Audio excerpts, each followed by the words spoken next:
Hello guys, ഇന്നത്തെ ഒരു കറി മുട്ടയും തൈരും. ഇതേ മുട്ട വെന്തു.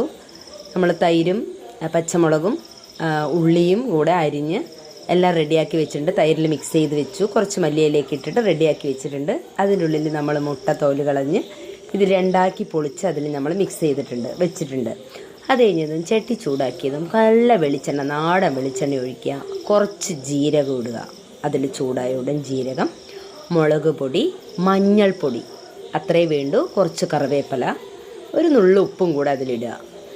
ഇട്ട് നന്നായി ഒരു ലൈറ്റ് ചൂട്, നന്നായിട്ട് കരിയിക്കണ്ട. നമ്മളിത് ഒരു ലെവലാക്കുക. നമ്മൾ നാടൻ മുളക് പൊടി ആയതുകൊണ്ടാണ് കേട്ടോ. ചുമന്ന കളറ് കുറവാണ് നമുക്ക്. പക്ഷേ വീഡിയോകളിലൊക്കെ നല്ല ചുമന്ന കളർ കാശ്മീരി ചില്ലിയാണ് അവർ ഉപയോഗിക്കുന്നത്. നമ്മളതിനെ നേരെ കൊണ്ടുവന്ന് നമ്മൾ ആ മിക്സ് ചെയ്ത് വെച്ചിട്ടുണ്ടല്ലോ അവിടെ, അതിൻ്റെ മേലെ കൊണ്ടുവന്ന് ആ ഒഴിക്കുമ്പോഴുള്ളൊരു മണം ഉണ്ട് കേട്ടോ. രക്ഷയില്ല മക്കളെ, സൂപ്പറാണ്. നിങ്ങളതൊന്ന് ട്രൈ ചെയ്തേ പറ്റൂ.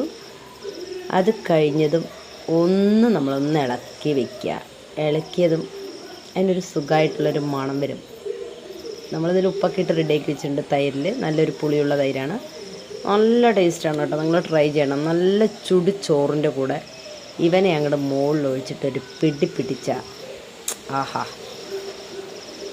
അടിപൊളിയാണ്. ദേ ചുടുചോറ്. ബായിക്കൂടെ വെള്ളം വരുന്നുണ്ടെങ്കിൽ ഒന്ന് കമൻറ്റ് ചെയ്യണേ. കണ്ടോ, പക്ഷെ കളറ് കുറച്ച് കുറവാണ് ഗൈസ്. നമ്മുടെ മുളക് പൊടിയുടെ ഞാൻ പറഞ്ഞിരുന്നു, അത് കാര്യമാക്കണ്ട.